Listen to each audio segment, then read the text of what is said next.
So, you're tired of going to Kizomba and urban kids parties and not getting any dances?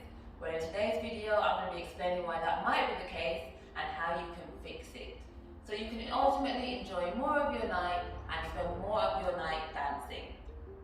I'm Christina, McKiztosh, founder of McKiztosh Dance, where we talk about all things Kizomba. So if you like this video, don't forget to give it a like, subscribe if you haven't already, hit the notification bell and share this video with a friend. In today's video, I'm going to be talking ultimately more to the followers, as I'm a follower myself. So as a follower, we know that a lot of parties, a lot of events that we go to, there are more women than there are men. So I'm going to be giving you some key inside tips of how you can get more dances as a follower at a party. Yes? Not to say that this video won't help the leads as well. There are some good tips, so make sure you watch to the end. Some good tips to help you get more dances, and when you ask for a dance, a bigger chance of them saying yes to you for a dance. So let's get right into it. My first tip, advice for today, is to dress and smell well. So if you want to increase the number of dances you get in a night, it's really important that we are dressing well and smelling well. What do I mean by that? I mean that don't go to a party looking shabby, yes? So don't be wearing ripped clothes, like ripped holes in your jeans, unless you bought ripped jeans, yes? So if you didn't buy those jeans ripped, don't be wearing them to a party, yes? Don't have holes in your tights. To smell well, make sure you take a shower that day, use deodorant. If you're someone that sweats more, bring a change of clothes, wear extra t-shirts perhaps. So it's really not nice if you're getting refused dances because you're not looking your best and smelling your best, yeah? So tip number one, dress and smell well. And you are only half dressed without a smile. So my second tip is to be positive, smile, be happy to be there. If you're putting out positive energy, positive vibes, people will ask you to dance more and you will enjoy your night, yes? So it's really important to be positive, have a good attitude, good energy on the dance floor. This is where lady styling as well comes really into full force. If you know how to dance, enjoy the music on your own, doing jinga, doing lady styling, a lead is more likely to come up to you and ask you for a dance because they're going to see that you're enjoying yourself and they want to enjoy the night with you as well. So, be positive, smile. Number three, really crucial, yes? Position yourself while on the dance floor. And what do I mean by positioning yourself while on the dance floor? First off, is try to avoid sitting down. If you're sitting down, someone might think you're tired. If you're a lady, they might think your heels hurting you, so you're taking a rest, yes? And also, if you're sitting down, you might be like, oh, I don't want to dance. You're not putting out the best positive vibes, yeah? So, avoid sitting down. Avoid sitting down in any corners as well where the rest of the party can't see you very well and see that you're available. So it's better to stand up on the dance floor, be doing that lady styling, that jinga, yes, enjoying your night, positioning yourself well. Second piece of advice to position yourself well is, as a follower, is not to stand in a sea of other followers, yes? Try to avoid standing in a sea of other followers. What does that mean? That means if there are 6 women on one side of the dance floor, standing, looking for a dance, go to the other side of the room where there might be only one other follower standing and waiting for a dance. Yes? Why is that? It's simple maths. If there's 6 followers over there, you go and join that side of the room, you now have a chance of being asked to dance in 1 in 7. If you go to the other side of the room where there's one other follower, your chance of being asked to dance is 1 in 2.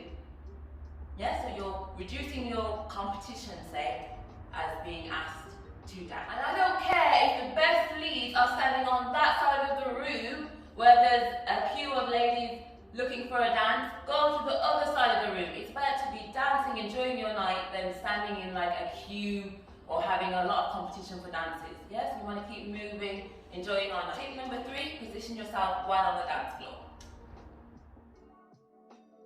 Tip number 4, ask for a dance.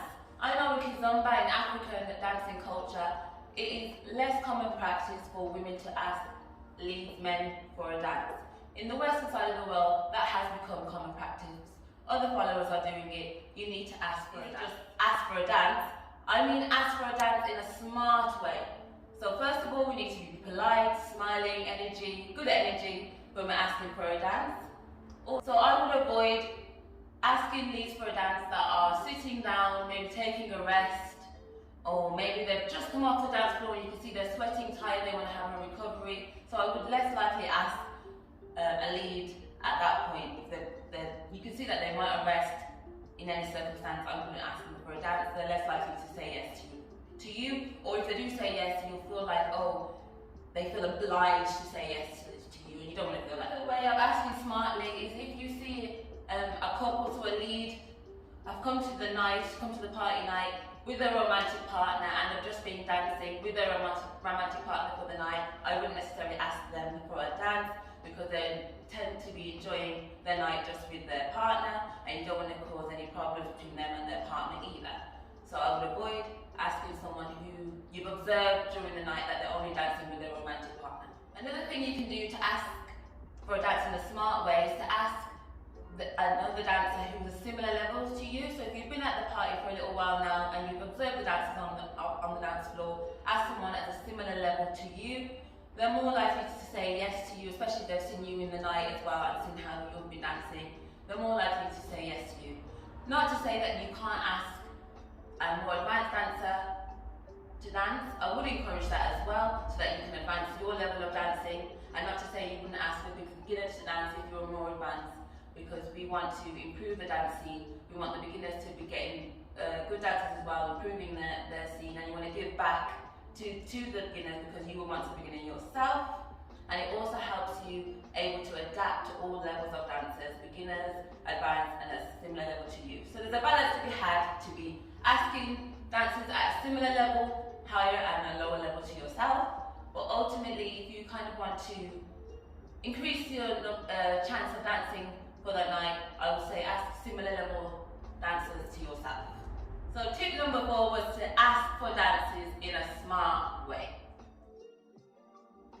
Tip number 5, crucial piece of advice. Well, all of my advice today is going to be crucial, but tip number 5, crucial piece of advice is to work on yourself, work on your dance ability. How do you do that? By going to classes and by going to workshops. If you can be the best dancer that you can be and advancing your level, you're more likely to get dancers with more advanced dancers, and you're more likely to be asked to dance because you're known as a good dancer on the dance floor.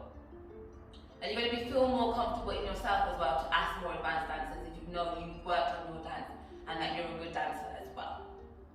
Not only does going to classes and workshops improve your chances of being asked to dance on the dance floor and getting accepted to dance, it gives you an opportunity to meet new people in the class and connect with them, so you feel more comfortable asking them to dance and they feel more comfortable asking you to dance at the party.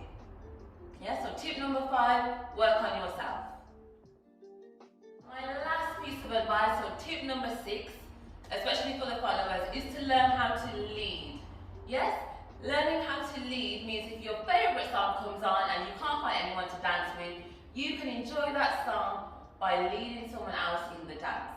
And learning to lead is also a really nice challenge to yourself, and there's a lot of satisfaction to be gained by knowing how to lead and to follow, and you gain a greater appreciation for other leads who are leading the dance as well.